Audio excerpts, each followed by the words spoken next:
Hello students, कैसे हो आप सब। आई होप आप सभी अच्छे होंगे।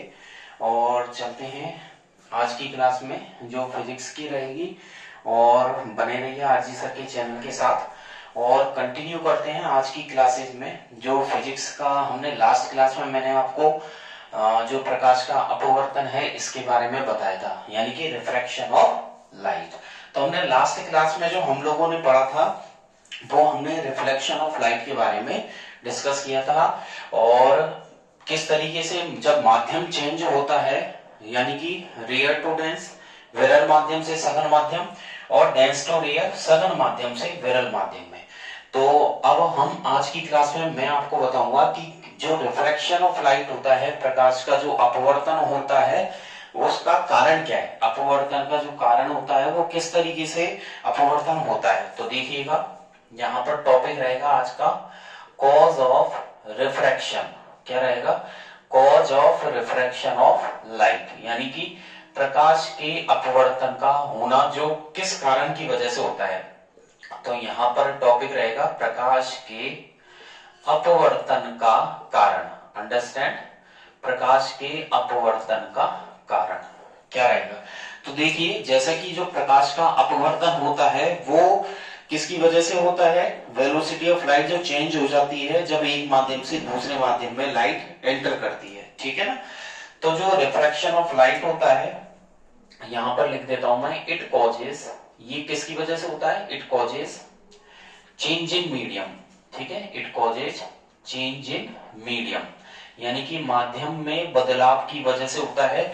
और जो लाइट की वेलोसिटी होती है, वेलोसिटी ऑफ लाइट, यानी कि प्रकाश का जो वेग होता है, ठीक है, वेलोसिटी ऑफ लाइट का मतलब है प्रकाश का वेग। वेलोसिटी ऑफ लाइट का मतलब क्या है, जो प्रकाश का वेग होता है, प्रकाश की जो वेलोसिटी होती है वो one medium to another medium, यानी कि एक माध्यम से दूसरे माध्यम, one medium to another medium, जब जब कोई प्रकाश की किरण, जब कोई प्रकाश जाता है एक माध्यम से दूसरे माध्यम में एंटर करता है, one medium to another medium, तो क्या होगा, उसकी जो वेलोसिटी होती है उसमें कुछ ना कुछ चेंजेस हो जाते हैं, उसकी वेलोसिटी बदल जाती है। तो वेलोसिटी जो बदलती है वो किसकी वजह से बदलती है, चेंज इन मीडियम की वजह से होती है। किसकी वजह से होती है, चेंज इन मीडियम। इसे बोलते हैं माध्यम में बदलाव। क्या बोलते हैं, माध्यम में बदलाव की वजह से ये सब कुछ होता है।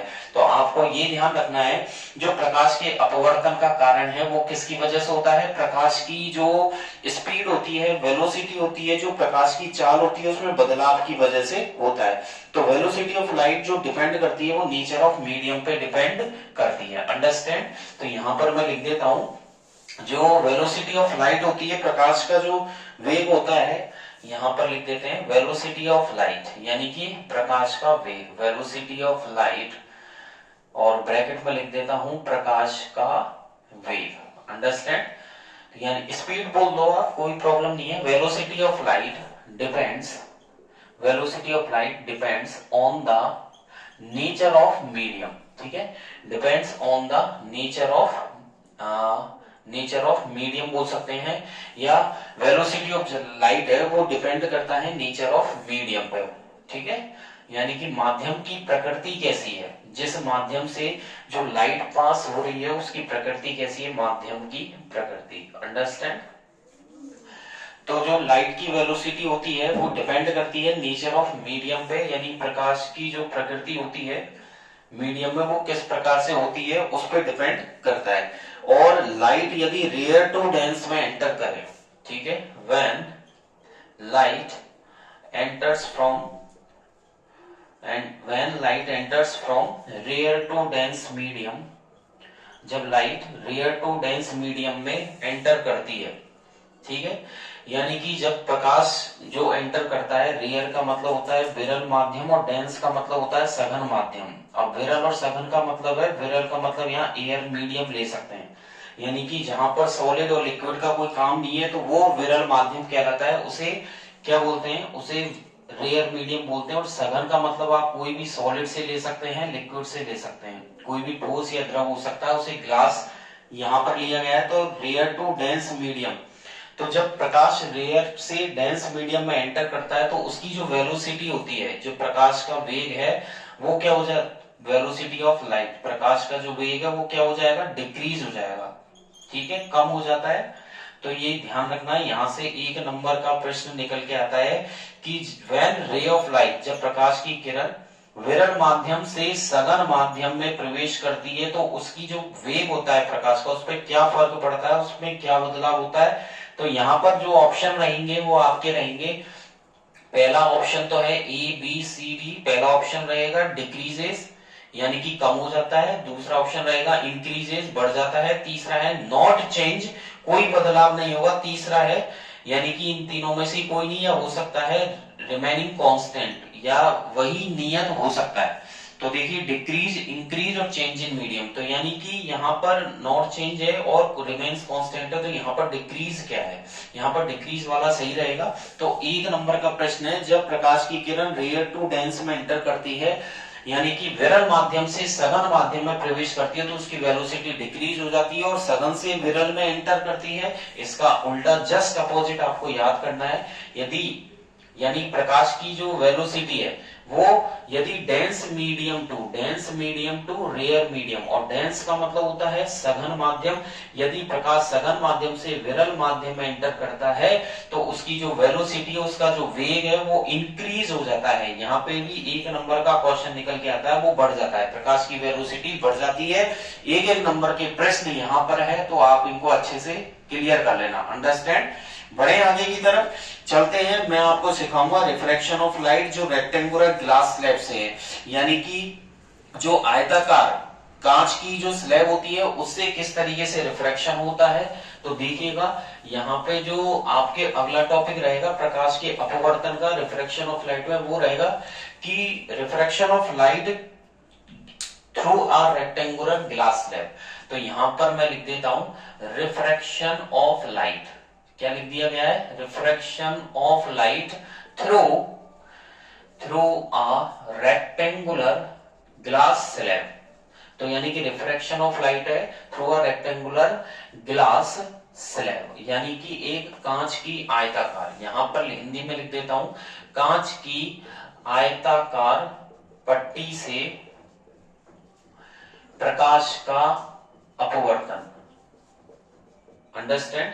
यानी कि जो कांच की आयताकार पट्टी होती है, एक चौकोर सी हम एक रेक्टेंगुलर स्लैब ले लेंगे, उससे किस तरीके से रिफ्रैक्शन होगा, अपवर्तन होगा, तो उसको मैं यहाँ पर समझा रहा हूं, ध्यान से देखिएगा स्क्रीन पर। तो सबसे पहले हम क्या ले लेते हैं, एक रेक्टेंगुलर ग्लास स्लैब लेंगे जो ग्लास की रहेगी, अंडरस्टैंड, और उसका मैं आपको यहाँ पर डायग्राम बना करके बता रहा हूं। तो आपका टॉपिक तो ये हो ही गया है। और देखिएगा सबसे पहले हम ले लेते हैं यहाँ पर एक ग्लास स्लैब, ठीक है, यहाँ पर एक रेक्टेंगुलर ग्लास स्लैब बना देता हूं। ये मैं एक रेक्टेंगुलर आपको यहाँ पर एक ग्लास स्लैब बना रहा हूं, ध्यान से देखिएगा। ये मैंने एक रेक्टेंगुलर ग्लास स्लैब ली है, ठीक है, ये मैंने रेक्टेंगुलर एक ग्लास स्लैब ले ली है, इसको थोड़ा सा आपको यहाँ पर डार्क कर देना है, और ये हो गई आपकी रेक्टेंगुलर ग्लास स्लैब, अंडरस्टैंड।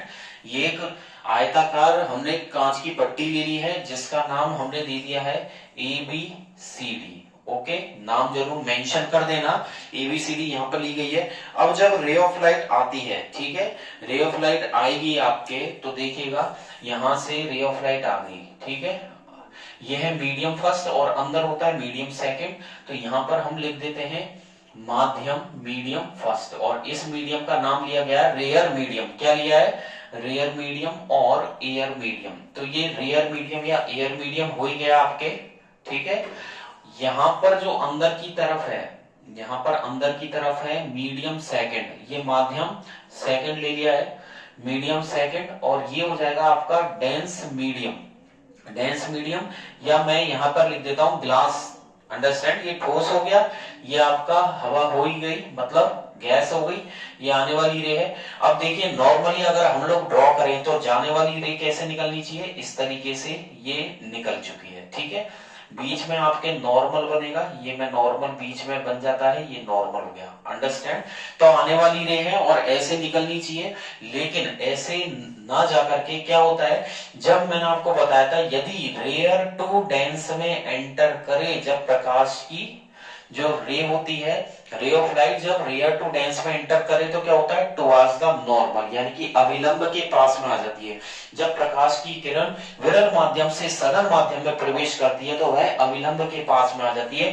तो अभिलंब के पास में किस तरीके से आएगी, तो अभिलंब के पास में देखिएगा आप लोग कि ये बीच में नॉर्मल है, ठीक है, ये नॉर्मल के पास में इस तरीके से आ गई। देखिए मैंने यहाँ ग्रीन से ड्रॉ किया है, यहाँ पर अच्छे से जज कर लीजिए, ग्रीन मार्कर से किया गया है, अभिलंब के यानी कि नॉर्मल के पास में आ चुकी है।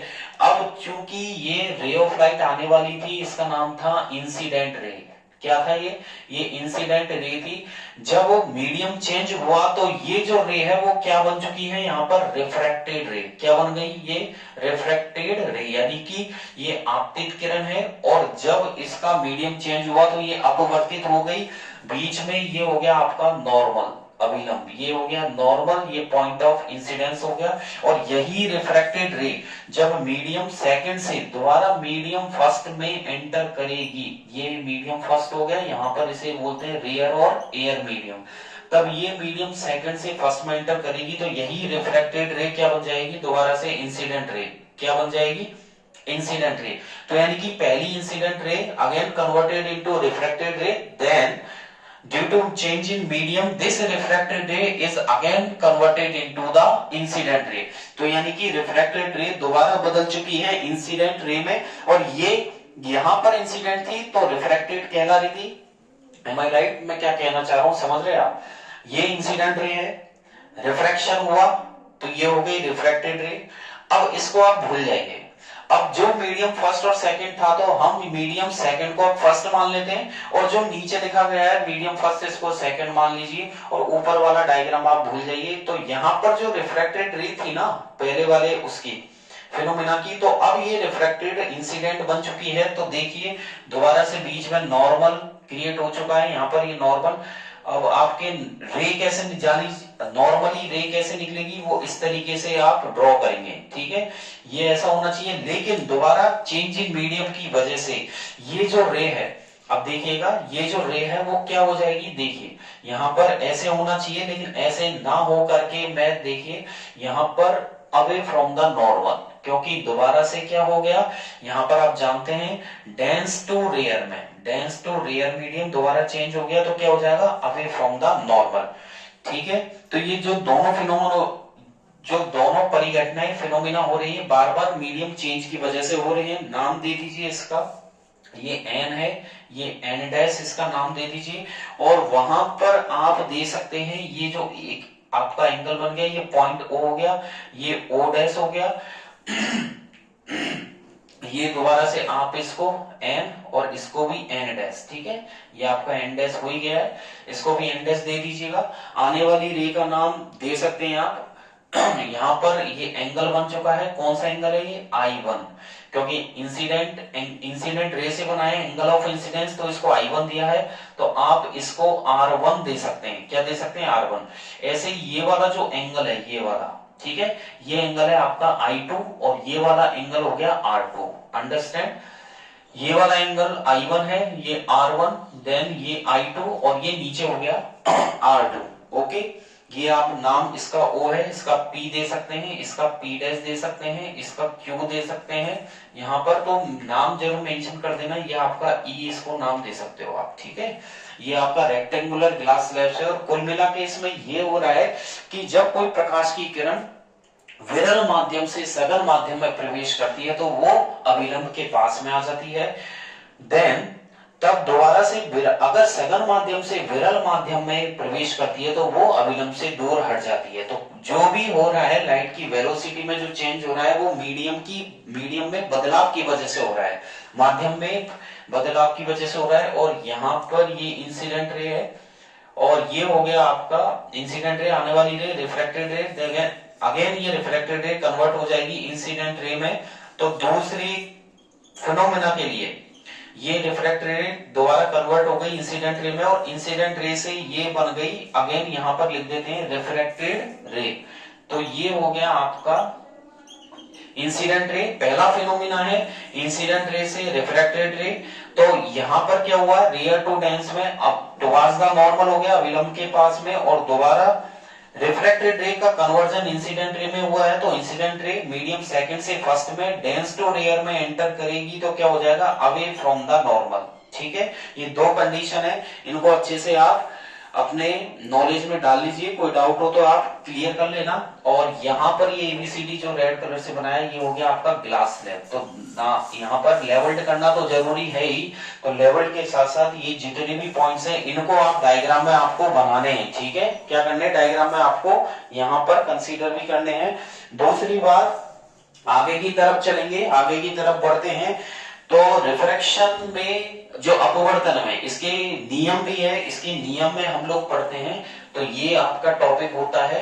और आगे की तरफ बढ़ते हैं हम लोग, जैसे कि पहले अपवर्तन पढ़ा था, रिफ्लेक्शन, और उसमें हमने नियम पढ़े थे, दो प्रकार के नियम थे उसमें, कि पहला तो था एंगल ऑफ इंसिडेंस, यानी कि आपतन कोण और परावर्तन कोण हमेशा एक दूसरे के बराबर होते हैं, यानी कि angle of incidence always equal to the angle of reflection. और एंगल ऑफ इंसिडेंस किसकी वजह से बनता है, इंसिडेंट रे की वजह से, और एंगल ऑफ रिफ्लेक्शन बनता है रिफ्लेक्टेड रे की वजह से, रिफ्रैक्शन। और दूसरा जो लॉ था परावर्तन में वो था incident ray, reflected ray and point of incidence are lies in same plane. और यहाँ पर जो हो जाएगा, यहाँ पर जो नियम बनेंगे वो एक तो सेम रहेगा, दूसरे में थोड़ा सा डिफरेंस है, तो यहाँ पर हम डाल देते हैं laws of refraction.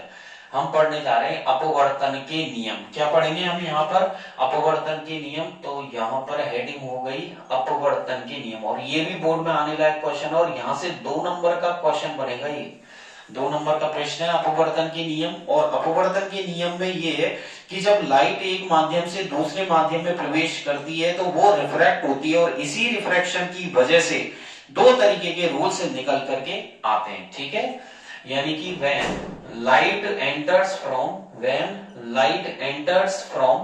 one medium to another medium, एक माध्यम से दूसरे माध्यम में एंटर करती है, तो किसकी वजह से, यहाँ पर जब वो मीडियम ही बदल गया तो यानी कि वो हो गया रिफ्रैक्शन। क्या हो गया, वो रिफ्रैक्शन, यानी कि अपवर्तन। और रिफ्रैक्शन के लिए यहाँ पर 2 तरीके के लॉ होते हैं, 2 तरीके के रूल्स होते हैं। बोर्ड में जो क्वेश्चन पहले आया था अभी 2-3 साल पहले, तो वहां पर ये पूछा गया कि 2 रूल्स फॉर रिफ्रैक्शन, रिफ्रैक्शन के लिए 2 रूल बताइए। अब रिफ्रैक्शन के लिए वहां पर लॉस तो दिया नहीं, शब्द यूज लिया है बोर्ड ने, रूल्स। बोर्ड ने क्या यूज लिया है, वहां पर रूल्स शब्द यूज में लिया है कि नियम बताइए। ठीक है, अब यहाँ पर जो नियम हम लोग बताएंगे तो बात वही है, चाहे आप रूल्स बता दें, लॉस बता दें, एक ही बात है। ठीक है, तो यहाँ पर देखिए रूल्स चलते हैं आगे की तरफ। तो पहला रूल तो बहुत इजी है, पहला तो क्या कहता है कि इंसिडेंट रे, रिफ्रैक्टेड रे और नॉर्मल टू द सरफेस, ठीक है, जो उनको सेपरेट करता है वो एक ही पॉइंट पर लाई करेंगे।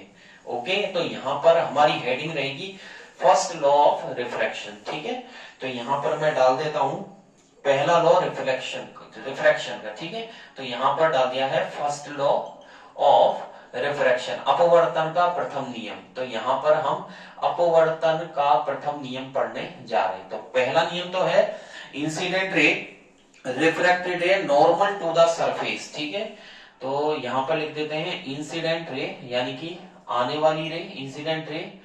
ठीक है, रिफ्रैक्टेड रे यानी कि अपवर्तित किरण, एंड नॉर्मल यानी कि अभिलंब। तो incident ray, refracted ray and normal to the surface, जो तीनों सरफेस पर मिलते हैं, टू द सरफेस, सेपरेटिंग, ये जो सरफेस पे तीनों मिलेंगे और तीनों मिलने के बाद जो सेपरेट होंगे, सेपरेटिंग द 2 मीडियम। ठीक है ना, जो दोनों मीडियम को सेपरेट करता है, सेपरेटिंग द TW, 2 मीडियम, जो दोनों माध्यमों को अलग अलग करता है, all lie at same plane. ठीक है, तीनों एक ही तल में स्थित होंगे। अंडरस्टैंड। तो पहला नियम हिंदी में क्या रहा, आपतित किरण, जो आपकी आपतित किरण है, अपवर्तित किरण, ठीक है, जो बाद में मीडियम चेंज की वजह से हो जाती है, आपतित किरण, अपवर्तित किरण और अभिलंब। ठीक है, ये तीनों अभिलंब जो है, जो किसी सतह पर आते हैं और वो सतह 2 माध्यमों को सेपरेट करती है, तो तीनों एक ही पॉइंट पर आके मिल जाती है, are lie at in the same plane या एट सेम प्लेन कर सकते हैं। यहाँ पर इन द सेम प्लेन भी आप कर सकते हो कि एक ही तल में स्थित होती है। ये आपके रहा फर्स्ट लॉ, और फर्स्ट लॉ इजी है। यहाँ पर ये है कि अगर क्वेश्चन ये पूछे कि लॉज ऑफ रिफ्रैक्शन, अपवर्तन के नियम बताओ, ठीक है, जब तो आपको दोनों बताने, और खाली ये पूछे कि फर्स्ट लॉ ऑफ रिफ्रैक्शन, अपवर्तन का प्रथम नियम बताओ, तो केवल फर्स्ट वाला ही आपको बताना है। क्वेश्चन को एग्जाम में अच्छे से पढ़े। क्वेश्चन कहता है कि write the rules for refraction या write down the laws of refraction, तो आपको दोनों नियम बताने हैं, और खाली ये कहें कि फर्स्ट लॉ बताइए या सेकंड लॉ, तो केवल ढंग से क्वेश्चन को अच्छे से रीड आउट करके उसी का जवाब दे जो पूछा जाए, ठीक है। अनावश्यक लिखने से कोई फायदा भी नहीं है, जो पूछा जाए केवल उसी का जवाब मिले।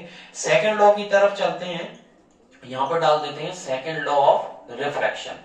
तो सेकंड लॉ ऑफ रिफ्रैक्शन में क्या है, अपवर्तन का जो दूसरा नियम है, अपवर्तन के दूसरा नियम क्या कहता है, जो रेशियो होता है अपवर्तन के दूसरे नियम की हिंट है, आपको ये याद करना है साइन आई अपॉन साइन आर। क्या याद करना है, sine I upon sine r equals to constant. आप इसको अच्छे से दिमाग में बिल्कुल एक जगह फिक्स कर लीजिए, sine I upon sine r equals to constant, ठीक है। तो यहां पर चलते हैं सेकंड लॉ की तरफ। सेकंड लॉ देखिएगा कि जो आने वाली रे से बनने वाला जो एंगल होता है, ठीक है, यहां पर सेकंड कर देता हूं मैं, ठीक है, तो सेकंड हो जाएगा यहां पर सेकंड लॉ ऑफ रिफ्रैक्शन।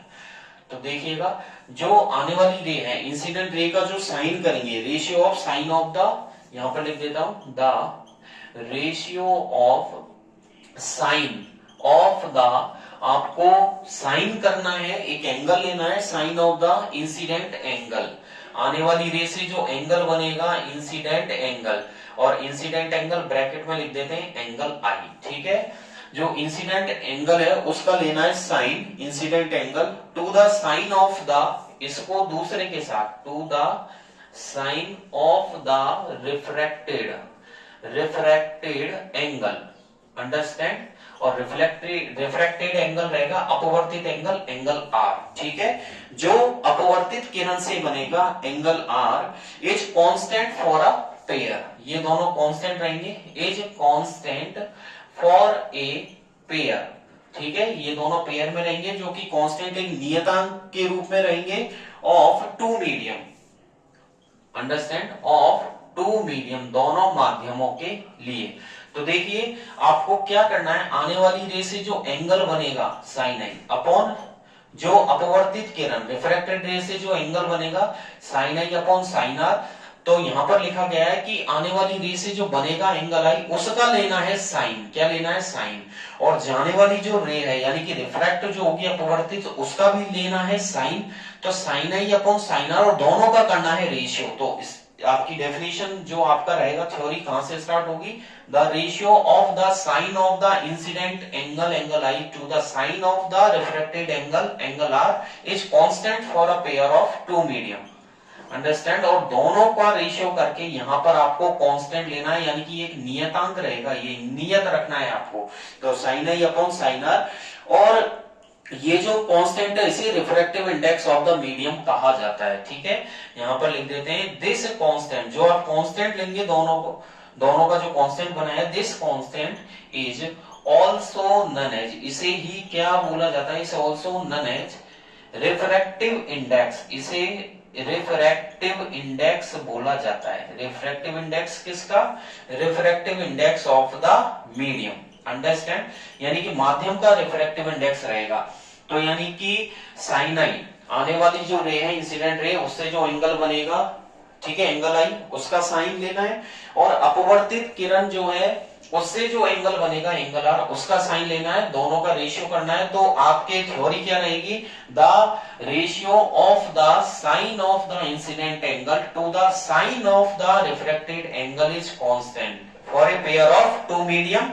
और यहां पर ये जो कांस्टेंट लिया है, this constant is also known as refractive index of the medium, जिसमें कि कोई रिफ्रैक्टेड रे ट्रेवल करती है, ठीक है। इन विच आगे लिख सकते हो, in which refracted ray travels, refracted ray में ट्रेवल्स, जिसमें कि जो आपकी रिफ्रैक्टेड रे है वो ट्रेवल करती है, यहां पर ये हो जाता है। और रिफ्रैक्टिव इंडेक्स को जो शो करते हैं, आगे की तरफ चलते हैं, रिफ्रैक्टिव इंडेक्स को जो शो करते हैं, रिफ्रैक्टिव इंडेक्स को शो करने के लिए एक डिनोशन लिया जाता है, एक सिंबल लिया जाता है, क्योंकि फिजिक्स में जितने भी पॉइंट्स हैं उनके लिए कोई ना कोई सिंबल बनाया गया है। तो रिफ्रैक्टिव यहां पर लिख देता हूं मैं, रिफ्रैक्टिव इंडेक्स इज डिनोटेड, इसको डिनोट करने के लिए डिनोटेड बाय म्यू। आपको जो यू होता है उसकी लेफ्ट वाली टांग को पकड़ के खींचना है नीचे की तरफ, इसे बोलते हैं म्यू। क्या बोलते हैं इसे? म्यू।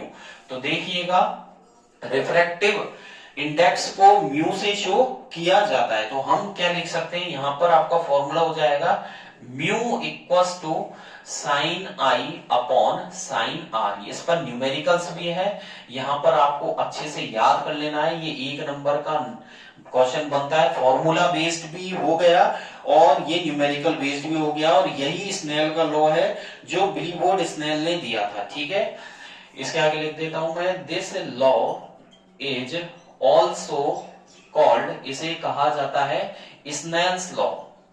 किसका नियम है ये? स्नेल्स लॉ है। ठीक है, वॉज गिवन बाय, जो ये दिया था गिवन बाय बिलबोर्ड स्नेल ने इसको दिया था। ठीक है, तो ये साइंटिस्ट हो गया बिलबोर्ड स्नेल, जिसने ये स्नेल का लॉ दिया था। ठीक है, और स्नेल का लॉ आपसे पूछे तो आप जो अपवर्तन का सेकंड लॉ है, रिफ्रैक्शन ऑफ लाइट का जो सेकंड लॉ है उसे बताएंगे आप। ठीक है, अपवर्तन के सेकंड लॉ को स्नेल्स लॉ में आप बताएंगे। अब हम पढ़ेंगे refractive index velocity of light की टर्म में। तो अगला जो टॉपिक रहेगा वो रहेगा आपका रिफ्रैक्टिव इंडेक्स, और इंडेक्स यानी कि जो रिफ्रैक्टिव जो नियतांक जो आगे चलेंगे पॉइंट, वो किसकी टर्म में? वेलोसिटी की, जो वेलोसिटी ऑफ लाइट होती है, लाइट प्रकाश की जो चाल होती है, प्रकाश का जो वेग होता है, उसकी टर्म में हम लोग पढ़ेंगे। तो मैं आपको जो म्यू है और म्यू के कुछ वैल्यूज है अलग अलग होती है, जैसे कि डायमंड की बात करें, ठीक है, आइस की बात करें, एयर की बात करें, एल्कोहल है, केरोसिन है, सबका अलग अलग है, सबके लिए पढ़ेंगे। तो अब हम रिफ्रैक्टिव इंडेक्स को जो लाइट की वेलोसिटी है उसकी टर्म में पढ़ेंगे, और इसके लिए भी फॉर्मूला है mu equals to C upon V. इस पर मैं अगली क्लास में आपसे डिस्कस करूंगा। आज की क्लास में इतना ही, नेक्स्ट क्लास में बने रहिए, नेक्स्ट क्लास में मिलेंगे ही हम लोग। और आपको आज की क्लास बहुत अच्छी लगी हो तो लाइक तो बनता ही है, और बेल आइकन पर जरूर क्लिक कर दीजिएगा। यहाँ पर मैंने डिटेल में डिस्क्रिप्शन लिंक में मैंने आपको यहाँ पर टेलीग्राम की लिंक दी हुई है, जिस पर आप क्लिक करके ज्वाइन कर सकते हैं आरजी सर का चैनल, और वहां से जो नए क्वेश्चंस है, थ्योरीज है, डेफिनेशंस है, जो लेटेस्ट डेफिनेशंस है, ठीक है, वहां से आप लोग पढ़ सकते हैं। आपको वहां से 1-2 नंबर के क्वेश्चन भी मिलेंगे। तो बने रहिए आरजी सर के चैनल के साथ, और शेयर तो बनता है। ठीक है, और आगे की क्लास में नए नए टॉपिक्स भी आपको लिए जाएंगे। आज की क्लास में इतना ही। थैंक यू, बाय बाय, बने रहे आरजी सर के साथ। Thank you.